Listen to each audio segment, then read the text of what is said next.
I never thought having a few friends over for a barbecue could spiral into a battle with the HOA. But that's exactly what happened. I moved into this neighborhood for peace, community, and maybe a fresh start. The house wasn't perfect, but it had a big yard. And I loved the idea of filling it with laughter, family gatherings, and the occasional weekend hangout. For me, home was supposed to be where friends and family came together. But apparently, for my HOA, home was a place where rules mattered more than people. It all started one warm Saturday evening. I had some buddies from work over, a few cousins, and a couple of neighbors who were curious about the smoker I had just bought. We had ribs on the grill, music playing low enough not to disturb anyone, and kids running around the yard chasing each other. It was the kind of evening that makes you thankful for life's small joys. I didn't notice at first, but across the street, sitting stiffly on her porch like a sentry, was Mrs. Eleanor Grant, our HOA president. Her arms were folded across her chest, and she was glaring at my driveway, which had 3 extra cars parked neatly along the curb. At the time, I brushed it off. Who gets mad about visitors? But Monday morning, I found a bright orange envelope stuck to my front door. Inside was a citation from the HOA, complete with a $250 fine for exceeding the allowable number of visitors. My jaw dropped. Was this a joke? Visitors? Since when did an HOA have the right to dictate how many people I could invite into my own home? I called the number on the letter, thinking maybe it was a mistake. Mrs. Grant herself picked up. Her voice was tight, controlled, but dripping with condescension. Mr. Harris, the HOA rules clearly state that no more than 4 non-resident vehicles may be present at any time. Your gathering had 6. I tried to reason with her. They were parked properly, not blocking anyone's driveway, and it was for a family barbecue. No one was disruptive. She cut me off. Rules are rules. If you cannot abide by them, there will be consequences. Then she hung up. That was my introduction to the kind of pettiness I was dealing with. I shrugged it off at first, thinking maybe if I kept things quiet, it would blow over. But a week later, it happened again. My parents came over for dinner, bringing my brother and his wife. That made for cars total, still within the supposed limit. But when my neighbor Mark, who lived 3 houses down, dropped by unexpectedly to return a tool he borrowed, I suddenly had 5 cars. The next morning, another envelope, another fine dot. It wasn't just about money anymore. It felt like harassment. Every time a guest showed up, even for 10 minutes. I could see Mrs. Grant peeking out from behind her curtains, jotting something down in her little notepad. She was counting cars like a meter made on steroids. I talked to a couple of my neighbors, and they admitted they'd gotten similar warnings. But most of them paid quietly, too scared to push back. Mrs. Grant had a reputation for being ruthless. One guy down the street had his holiday decorations removed by force because they didn't meet community standards. Another family got fined because their teenage son's friends parked on the street overnight. Everyone said the same thing: don't mess with her. She runs the HOA like a dictatorship, but that wasn't me. I wasn't going to let someone bully me out of enjoying my own home. Still, I had to be smart. Direct confrontation wouldn't work. If Mrs. Grant wanted to play games, and I'd play too, only I'd play better. The next weekend, I hosted a quiet poker night.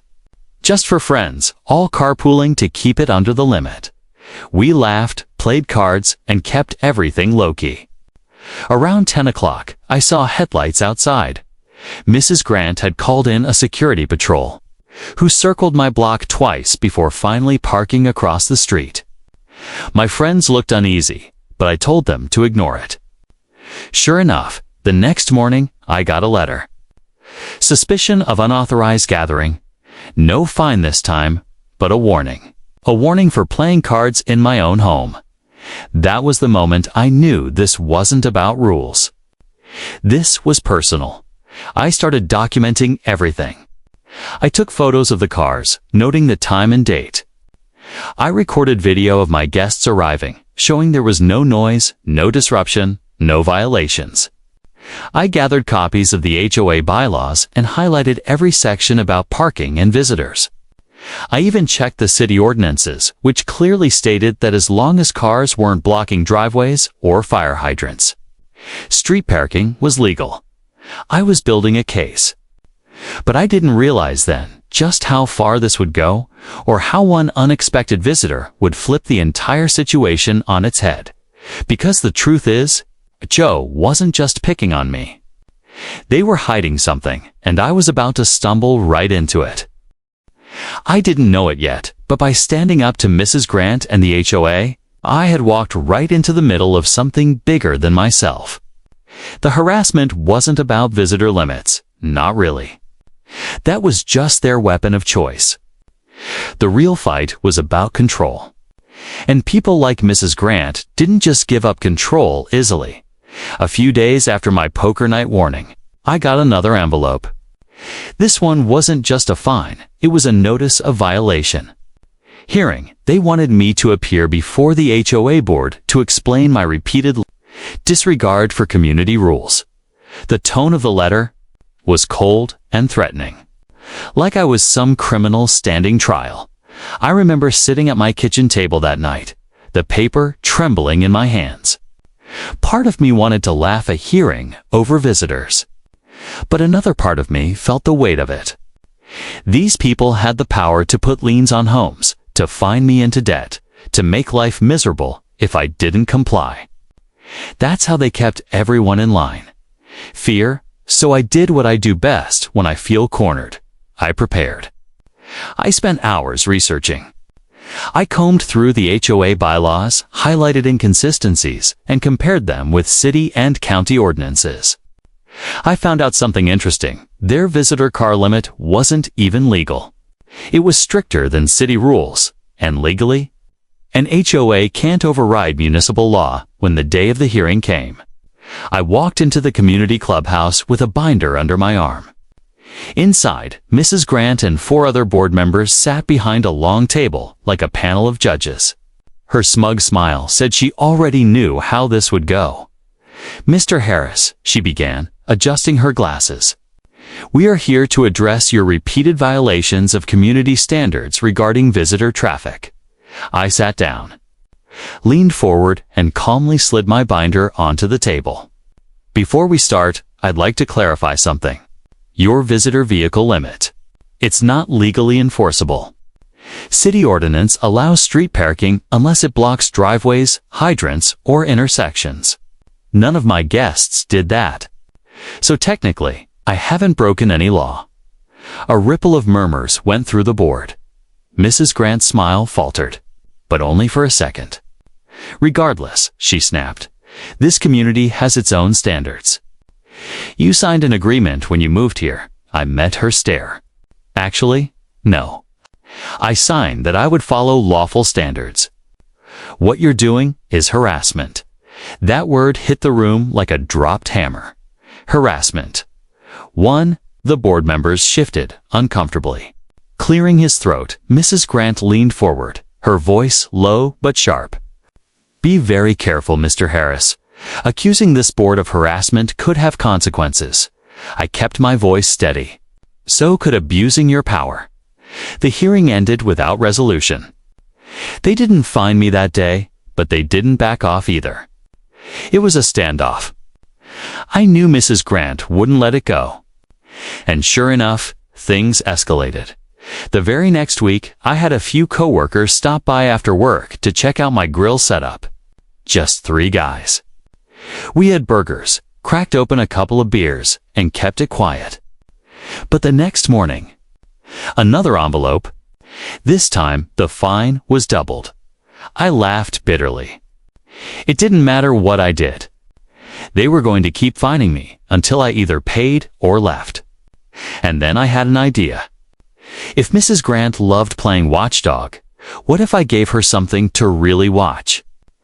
That's when I decided to host a gathering bigger than anything she'd ever seen. But it wouldn't just be a barbecue or poker night. No. This time, I was going to invite someone who could actually make her sweat. Someone with power. Someone she couldn't just bully with envelopes and fines. The seed of an idea started growing in my head. And the more I thought about it, the more it made sense. If the HOA wanted to fine me for having too many visitors, I'd give them a visitor they could never touch. The mayor, it was crazy, sure. But the way Mrs. Grant had been running things, I knew there had to be eyes at City Hall who were already tired of her nonsense. If I could get the mayor, or even a council member, to come by, maybe for a charity event, maybe for a casual neighborhood get-together, then suddenly, those fines and warnings wouldn't just be petty. They'd be political. I pulled out my phone and started making calls. The idea of inviting the mayor started as a half-joke to myself. But the more I thought about it, the more it became the perfect move. Mrs. Grant had built her entire empire on intimidation and secrecy. She thrived in the shadows, hiding behind paperwork and bylaws no one dared to question. But people like her hated the spotlight. If I could shine it on her, maybe I could finally tip the balance. The question was, how do you get the mayor of a city to care about a backyard barbecue? Turns out, not as hard as I thought. I'd been volunteering at a local food drive once a month, something I did long before this HOA mess. Through that, I knew a guy named Frank who worked in community outreach at City Hall. He wasn't high-ranking, but he was connected enough to pass along a message. When I explained what was going on, the fines, the harassment, the ridiculous car limits, he actually laughed. "Man, I've heard of HOAs pulling stunts, but this one takes the cake," Frank said.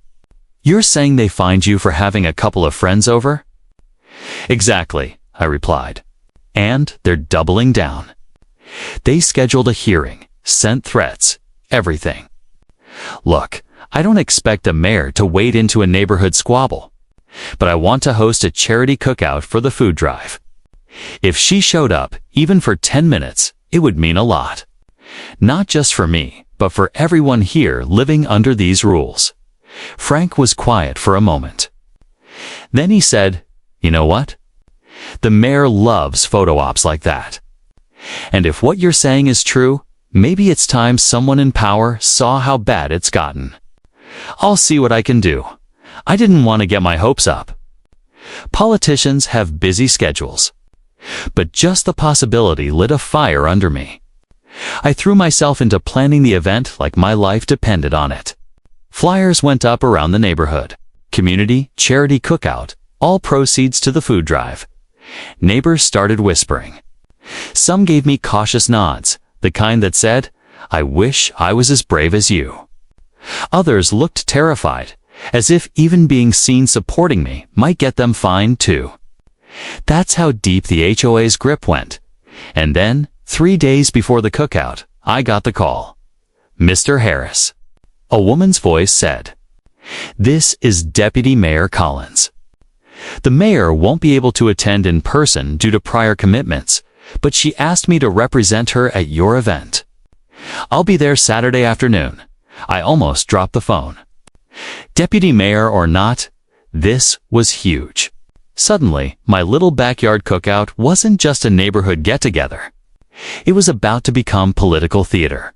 Of course, word spread fast, faster than I expected.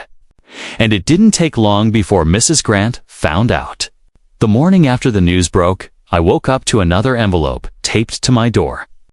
But this one wasn't a fine. It was a cease and desist letter, according to her. I was illegally operating an unapproved community event on private property.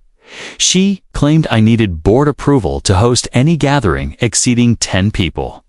10 people. In my own backyard, that's when I realized I had her. She had overplayed her hand. The moment she tried to shut down a charity food drive, one that city officials were attending, she stopped looking like a rule enforcer and started looking like a petty tyrant. I didn't even respond to the letter. Instead, I made more flyers. I called local news stations. I even posted on social media, tagging the city's official pages. Join us for a neighborhood charity cookout to benefit the food drive, featuring city representatives. By Friday night, the HOA was in full panic mode. I saw Mrs. Grant pacing outside her house, phone pressed tight against her ear, gesturing wildly. A couple of board members stopped me in the street, trying to reason with me. "Look, Harris, maybe just scale it down, huh?" One of them said nervously. "You don't want to bring the city into this." "Oh, but I do," I replied with a smile. The stage was set. Saturday morning came, and I was up at dawn setting up tables, grills, and a donation booth. Neighbors trickled in cautiously at first, dropping canned goods and small bills into the donation jar.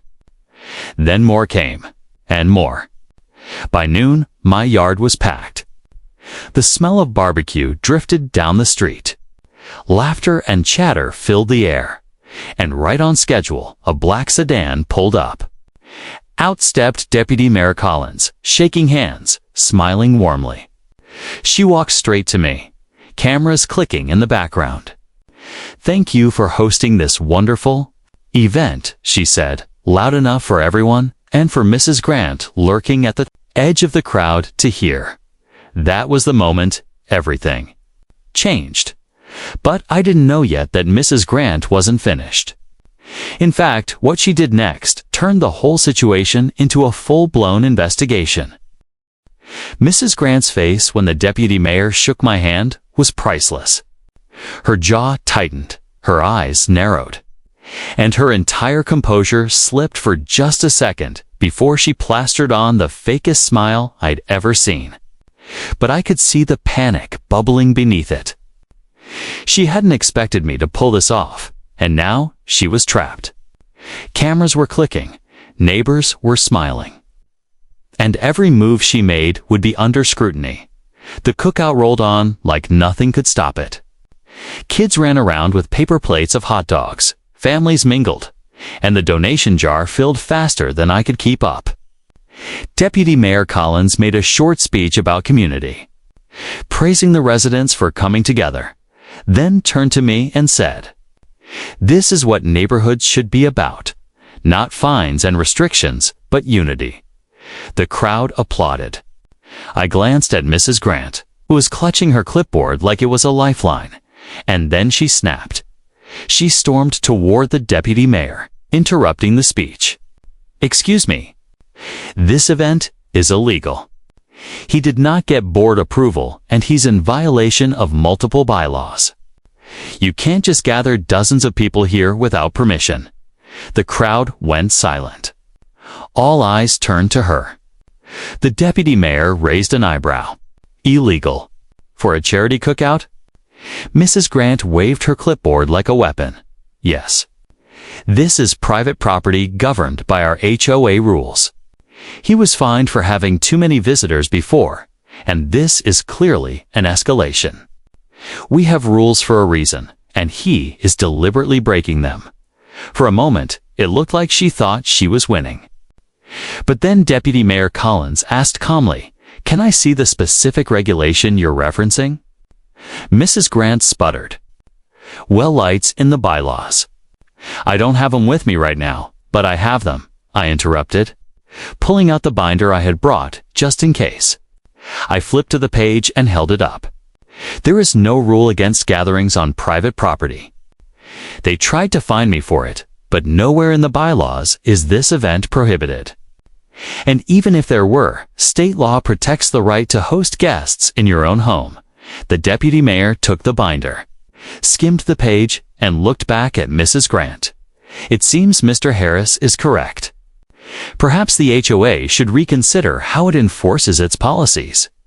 The crowd erupted into murmurs, nods, and even a few cheers. Mrs. Grant's face flushed crimson. She muttered something under her breath and stormed off toward her house. But she wasn't done. The next morning, I woke up to the sound of pounding on my door. 2 police officers stood outside. "Sir, we received a complaint from the HOA about an illegal event being held here yesterday. They're claiming you created a public disturbance and violated local ordinances. I invited them in, offered coffee, and calmly explained everything. Showed them the photos, the donation jar totals, even the deputy mayor shaking my hand. The officers exchanged looks, then one chuckled. Sounds like someone's mad they didn't get an invite. They left without filing a report, but the damage was already done. Not to me, but to Mrs. Grant. She had overreached. She had called the police on a charity event attended by city officials. And now, thanks to the coverage from local reporters, her name was being tossed around in headlines like HOA president attempts to shut down charity cookout. By Monday, the city council had requested an official review of the HOA's practices. That was when I knew the tide had turned. For the first time, Mrs. Grant wasn't holding the clipboard. She was under the microscope, and I had a front row seat to watch her empire start to crumble.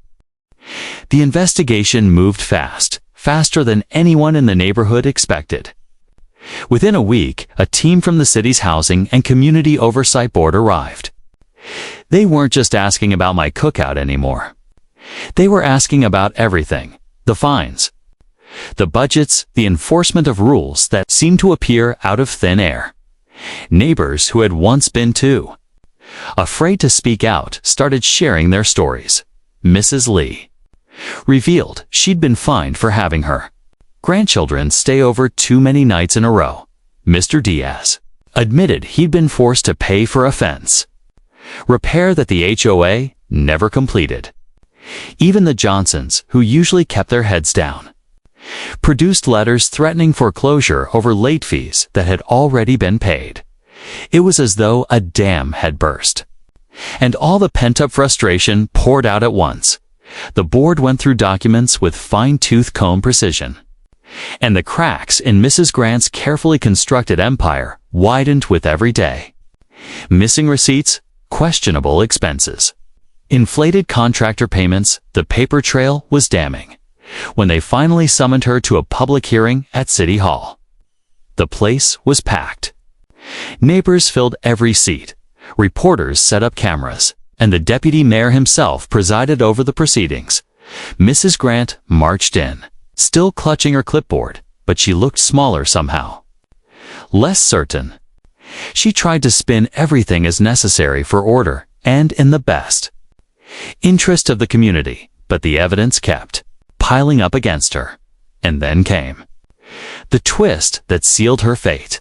A city auditor revealed that Mrs. Grant had approved thousands of dollars in administrative reimbursements to herself over the past 2 years, all without board approval. It was embezzlement dressed up as paperwork. The room gasped. Even her closest allies on the board wouldn't look her in the eye. The deputy mayor cleared his throat and said, "Mrs. Grant, not only have you overstepped your authority, but you've abused the trust of your neighbors. Effective immediately, you are removed from your position as HOA president, pending further legal review." The crowd erupted. Some people clapped, others cheered, and a few even hugged each other. After years of control, fines, and fear, the neighborhood was free. As for me, I sat quietly in the back, feeling a wave of relief I hadn't realized I'd been holding in. This wasn't just my victory, it was everyone's. The weeks that followed were transformative. A new board was elected, one made up of reasonable neighbors who believed in fairness, not control. The ridiculous visitor limits were scrapped, along with a long list of other nonsense rules. Fines that had been unfairly collected were refunded, and my cookout, it became an annual tradition. Except now, instead of being the source of fines and complaints, it was celebrated as a community event. We raised money for local schools, for shelters, for neighborhood projects. The mayor even came back the next year, this time with his family. As for Mrs. Grant, word spread that she was facing charges for financial misconduct. She moved out quietly in the middle of the night, her clipboard nowhere in sight. Looking back, I realized it all started with that one fine for too many visitors. What they tried to use as a weapon to silence me became the spark that exposed everything. And it taught me something I'll never forget. Sometimes the best way to fight back isn't with anger or shouting, but with persistence, strategy, and the truth. Because when the truth came out, not even the HOA could stop it. And that, my friends, is how what started as a petty fine from a power-hungry HOA turned into a full-blown investigation that shook the entire neighborhood. They thought they could control me with rules, threats, and intimidation, but instead, their own arrogance exposed them. Sometimes, standing your ground isn't just about protecting yourself, it's about shining a light on corruption so no one else has to suffer the same abuse. If there's one thing I've learned from this fight, it's that the loudest bully in the room usually crumbles the fastest when the truth finally catches up to them. So the next time someone tries to use power to silence you, remember you're not just one voice. You're the beginning of change.